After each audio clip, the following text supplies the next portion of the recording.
नमस्कार, मैं हूं आपके साथ मयंक। आज 29 तारीख है। देखिए, इस वक्त की बहुत बड़ी खबर। एक तरफ ट्रंप और नेतन्याहू मुलाकात कर रहे थे, उसी दौरान सऊदी अरेबिया पर एक बार फिर ड्रोन से हमले हुए हैं और इसी दौरान जॉर्डन के ऊपर मिसाइल से हमले हुए हैं, जिसके बाद अमेरिका का यह कहना है कि ये हमले ईरान की तरफ से किए गए, ऐसा दावा अमेरिका कर रहा है। सऊदी का कहना ऐसा है कि ये इराक में जो ईरान से समर्थित ऑर्गेनाइजेशन है उनकी तरफ से ये हमले किए गए। और इन हमलों के बाद एक बार फिर अमेरिका और सऊदी ने मिलकर ऑपरेशन शुरू कर दिया है और इराक में उन ऑर्गेनाइजेशंस पर हमला किया है जिनके ऊपर ड्रोन लॉन्च करने के आरोप सऊदी ने लगाए हैं। यानी पहली बार इस जंग में सऊदी और अमेरिका की सेनाओं ने मिलकर हमले शुरू कर दिए हैं। पिछले 12 घंटे के अंदर ईरान, अमेरिका, इजराइल से जुड़े सारे अपडेट्स मैं आपको बताऊंगा, लेकिन मैं सीधा मुद्दे पर आना चाहता हूं। ट्रंप और नेतन्याहू का अगला षड्यंत्र क्या है? देखिए, इस बात की चर्चा है पूरी दुनिया में। ट्रंप और नेतन्याहू की मुलाकात को लेकर तमाम खबरें छप रही हैं, लेकिन कुछ चीजें ऐसी सामने आई हैं जो इस ओर इशारा कर रही हैं कि एक बड़े हमले की तैयारी हो रही है ईरान के ऊपर। और ये जो बातचीत वाला नया शिगुफा बीच में आया है, ये अमेरिका सिर्फ टाइम बाय करने की कोशिश कर रहा है। उसकी वजह है ईरान ने जो स्ट्राइक्स की जॉर्डन में, जो स्ट्राइक्स की कुवैत में, बहरीन में, इन हमलों की वजह से अमेरिका के डिफेंस सिस्टम को बड़ा नुकसान पहुंचा। पेट्रियट थाट तबाह हो गए, कई सारे सैनिक मारे गए और जितने बेसिस थे वो सब के सब तबाह हो गए। इन हालात में अमेरिका को टाइम चाहिए ईरान पर अगला हमला करने के लिए, और इसकी स्ट्रेटेजी क्या होगी इसे बनाने के लिए। इसीलिए यह टाइम लिया जा रहा है। दुनिया के तमाम विशेषज्ञ अब यही बात कह रहे हैं। और देखिए, कुछ खबरें ऐसी हैं जो इस ओर इशारा कर रही हैं कि बस कुछ वक्त की बात है और बड़ी स्ट्राइक हो सकती है ईरान के ऊपर। ईरान की क्या तैयारी है वो भी बताएंगे, लेकिन देखिए, एक रिपोर्ट आई है।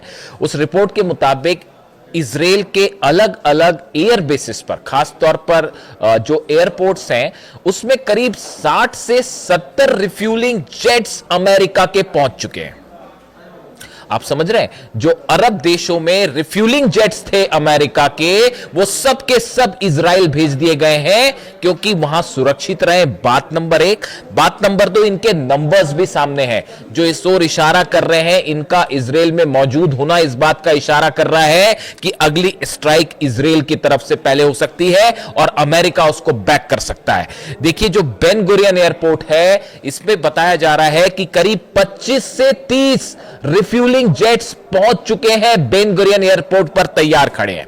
ओवाडा में 12 से लेकर 20 रिफ्यूलिंग जेट्स जो है वो वहां पर मौजूद है।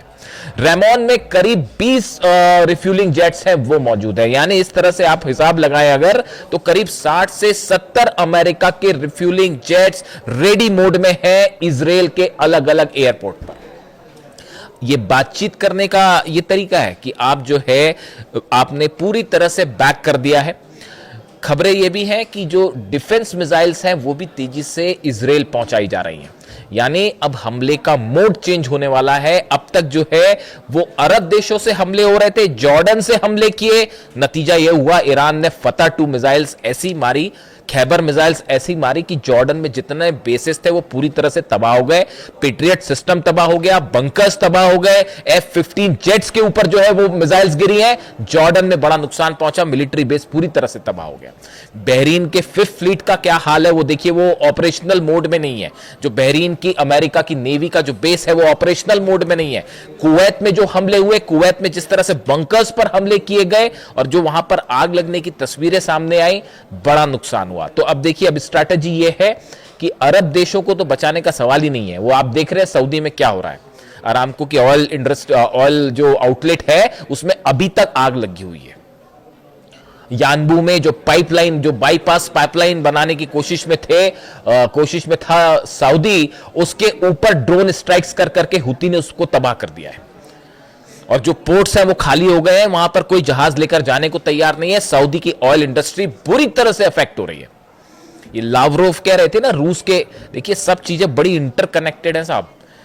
जो रूस के विदेश मंत्री लावरोव का ये बयान, उन्होंने पहले ये बात कह दी थी, ये जो सऊदी पर हमला किया हुती ने और ये जो फ्रंट खुला एक नया लाल सागर में, रेड सी में, इसके 5-6 दिन पहले ही लावरोव का बयान आया था। उन्होंने कहा था कि बाब अल मंदेब बंद हो गया तो बहुत मुश्किल हो जाएगी पूरी दुनिया का ऑयल। ये सीधी सीधी चेतावनी थी डोनाल्ड ट्रंप के लिए, लेकिन वो माने नहीं, डोनाल्ड ट्रंप माने नहीं। नतीजा आप देख लीजिए क्या है, ना सऊदी आप बचा पा रहे हो, यूएई पे भी बीच बीच में ड्रोन स्ट्राइक्स की खबरें आ जा रही हैं। 4 अलग अलग देशों पर हमले हुए पिछले 12 घंटे के अंदर, वो मैंने आपको पिछले वीडियो में बताया, इसलिए उसका जिक्र नहीं करूंगा मैं। अब देखिए हालात ये है कि ये जो तैयारी है, इजराइल की जो तैयारी है, ये बता रही है कि अगला हमला, देखिए इस बात को हर कोई समझता है, कोई डील नहीं होने वाली, ना यूरेनियम को लेकर कोई डील होने वाली है, ना न्यूक्लियर। ये देखिए, ये इस बात की, इसकी खूबसूरती ये है, इसकी अमेरिका अच्छे से जान चुका है इस बात को कि ईरान नहीं झुकेगा, ईरान को झुकाया नहीं जा सकता। अब ये बात अमेरिका के एक्सपर्ट भी समझ चुके हैं और ये बात डोनाल्ड ट्रंप को बता भी दी गई है कि ईरान कोई डील नहीं करेगा। तो अब क्या करना है, अब हमले करते हैं। नतीजा देख लो आप क्या हुआ। 40 दिन की जंग के दौरान आप जो है वो बहुत बुरा पिटे, सारे 15-16 बेसिस तबाह होने का मतलब आप समझ रहे हो। उसके बाद दूसरे एफर्ट किया गया, जॉर्डन का क्या हाल हुआ, कुवैत का क्या हाल हुआ, आप देख लीजिए, नंबर सामने आएंगे वहां पे। मेरे हिसाब से 20 से ज्यादा प्लेन तबाह हुए। तो अब वो स्ट्रैटेजी भी काम नहीं कर रही। अब हॉर्मुज की आप बात कर लो, हॉर्मुज में तो एक नई सिचुएशन खड़ी हो गई है। हॉर्मुज में अमेरिका ने अरब सागर के आसपास से हॉर्मुज को ब्लॉक कर दिया है। यानी वो तो ब्लॉक करके तो ईरान खड़ा हुआ है, लेकिन इन्होंने अरब सागर के आसपास अरेबियन सी में अपने जो इनके वॉरशिप्स हैं वो खड़े कर दिए हैं और ईरान के जहाजों को आने ले जाने में जो है वो मुश्किल पैदा कर रहे हैं, उनकी चेकिंग कर रहे हैं। इस तरह की खबरें आई। नतीजा ये है, ईरान की तरफ से एक बड़ी वार्निंग दे दी गई है कि अगर ये चलता रहा, ये अगर इस तरह से हमारे जहाजों को रोकने की कोशिश हुई तो हम इसको एग्रेशन मानेंगे और इसका जवाब हमलों से दिया जाएगा। ये जो 4 देशों में हमले हुए, जो इजराइल में जो 2 ड्रोन आए, जॉर्डन में 2 ड्रोन गए, इराक में जो ड्रोन स्ट्राइक हुई और सऊदी पर ड्रोन स्ट्राइक हुई। सऊदी की ड्रोन स्ट्राइक यमन से नहीं की गई थी, वो इराक से की गई थी। इराक के बेसिस से वो ड्रोन फायर किए गए थे और इराक से ड्रोन फायर किसके कहने पर होगा, आप समझ सकते हो। बिना ईरान के परमिशन के वहां से कोई संगठन जो है ड्रोन फायर नहीं करेगा सऊदी पे। तो ये जो ऑयल, आप ईरान की ऑयल इंडस्ट्री को अगर नुकसान पहुंचाने की कोशिश करेंगे तो सऊदी की ऑयल इंडस्ट्री भी चलेगी, यूएई की भी चलेगी और बाकी देशों का हाल आपने देख लिया क्या है। आज बाब अल मंदेब से निकाल के दिखाइए कोई शिप, आप निकाल पाएंगे? नहीं निकाल पाएंगे। सैटेलाइट से देख लीजिए, सऊदी के जितने पोर्ट्स हैं वो खाली पड़े हुए हैं, जहाज हटा लिए गए। वहां से इंश्योरेंस कंपनी कह रही साहब हम जो है इंश्योरेंस नहीं करेंगे वरना आपका जहाज जलना तय है। अब आप हालात देख लीजिए क्या है। अच्छा, इसी बीच जो है वो एक नई खबर आ गई है। नई खबर ये आ गई है कि अब्बास अराक्ची विदेश मंत्री और रूस के विदेश मंत्री लावरोव के बीच में एक बड़ा फोन कॉल डिस्कशन हुआ है और जिसके बाद रूस और ईरान की सेना के अधिकारियों के बीच में एक बड़ी स्ट्रैटेजी तैयार हुई है। अब ये स्ट्रैटेजी, अब रूस की फौज की एंट्री हो गई है इसमें, और फौज की एंट्री कैसे हुई? यूक्रेन की वजह से। जो कैस्पियन सी में ईरान के जहाज पर, जो कि रूस से ईरान आ रहा था, और ये कहा गया कि भाई ये हथियार सप्लाई हो रहे हैं, इस तरह की बात कही गई, उस पर जेलेंस्की की तरफ से हमले किए गए।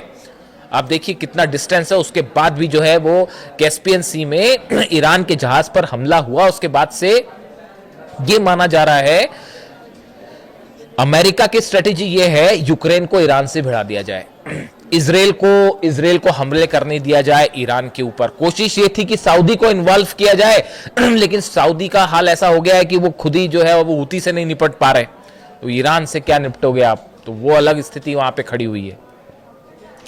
अरामको में, ऑयल इंडस्ट्री में, ऑयल यूनिट पे जो आग लगी, यानबू में पाइपलाइन में जिस तरह से हमले हुए, ये हमले आप रोक लेते, अमेरिका का पेट्रियट थार्ड रोक लेता है, इस हमलों को नहीं रोक पाया।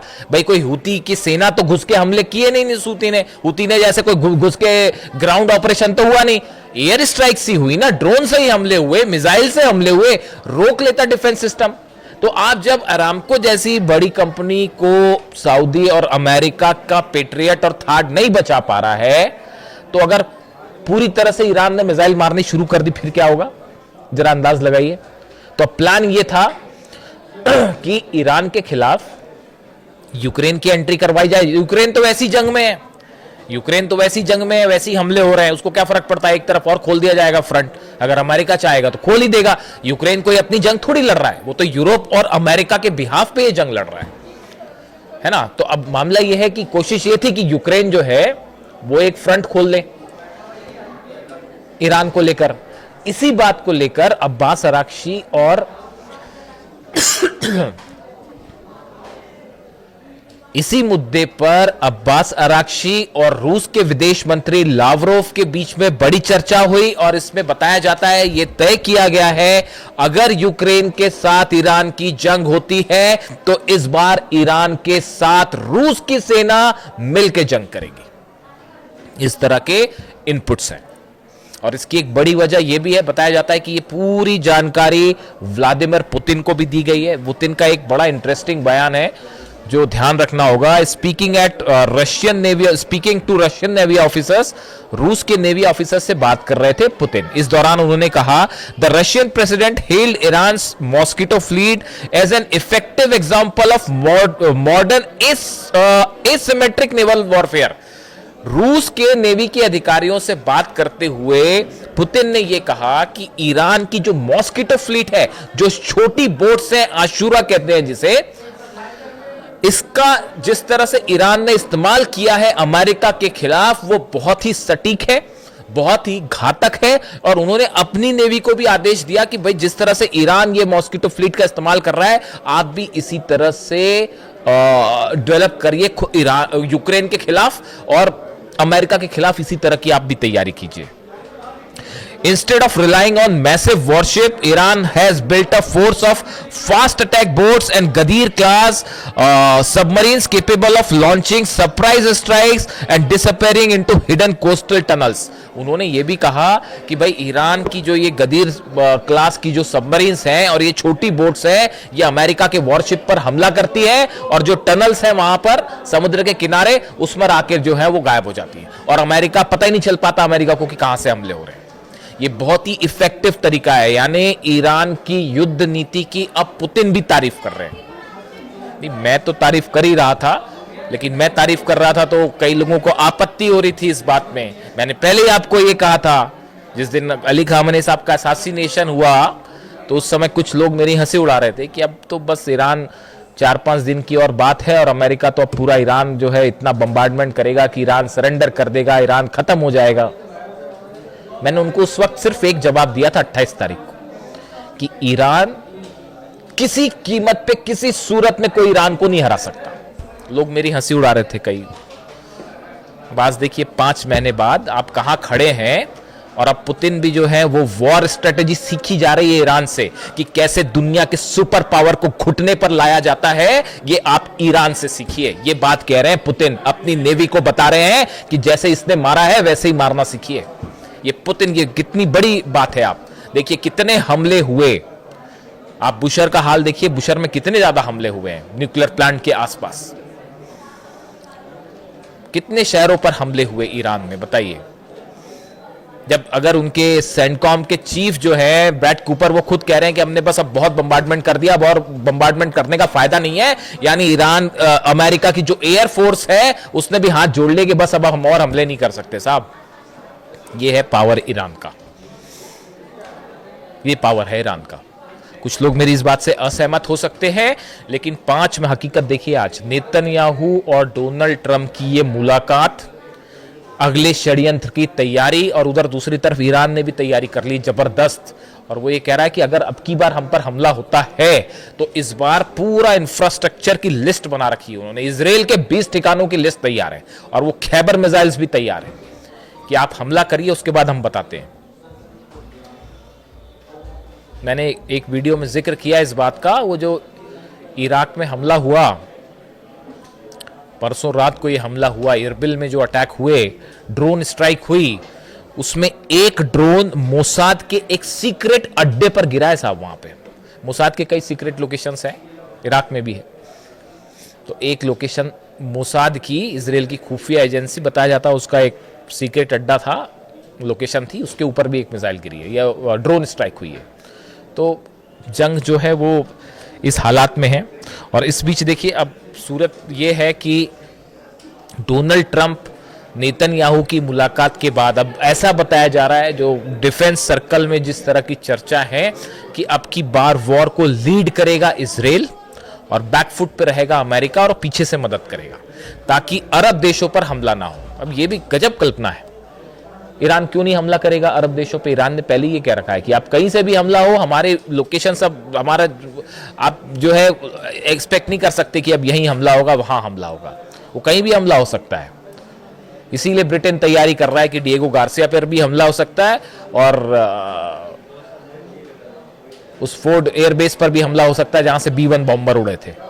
तो इंग्लैंड तक हमला हो सकता है। अब यूरोप के बेसिस को निशाना बनाया जा सकता है, नेटो के बेसिस को निशाना बना सकता है, अरब के बेस तो जलेंगे और इजराइल का तो जो हाल होगा वो होगा। इस बीच कुल मिला के अब बात यह है कि भले नेतन्याहू और ट्रंप ने जो भी रणनीति बनाई हो ईरान से लड़ने की, एक बड़ी रणनीति काउंटर करने की रूस और ईरान की भी तैयार है और चाइना तो बैकअप कर ही रहा है। यानी जंग जोरदार होगी साहब, फिर से एक बार होगी और ये टाइम बाय किया जा रहा है। सिर्फ अमेरिका फिर से अपने जो है मार पड़ी है इतनी, तो फिर से खड़े होने की तैयारी में है कि अब कैसे क्या किया जाए। डील विल तो कुछ नहीं हो रही, बस तरीका यही है, या तो अमेरिका जो है वो हाथ जोड़े और निकल ले यहाँ से। अरब, वो पहले ही ईरान कह रहा है कि भैया अरब खाली करो, अरब हमारा है, ये देश आसपास के देशों की ये ज़मीन है, आसपास के देशों की जो है वो पर्शियन गल्फ है, आपका यहाँ का काम, आप निकलिए यहाँ से। तो या तो वो ये मान ले और निकल ले यहाँ से। अब डोनाल्ड ट्रंप पीट हेग्सेथ के ऊपर आरोप लगाते कि भाई इनकी रणनीति थी, वो एक अलग बात है। फिर अब आप देख लो किससे हारे हो, किसके कहने से हारे हो, एक अलग बात है। लेकिन ईरान जीत रहा है, इसमें कोई शक नहीं है। और अगर हमला होता है, लेकिन ऐसी इनपुट है कि एक बार फिर स्ट्राइक हो सकती है और इजराइल की तरफ से जंग की शुरुआत हो सकती है। जो भी अपडेट होगा आप तक फौरन पहुंचाऊंगा। वीडियो कैसा लगा कमेंट करके जरूर बताइए। Thank you so much.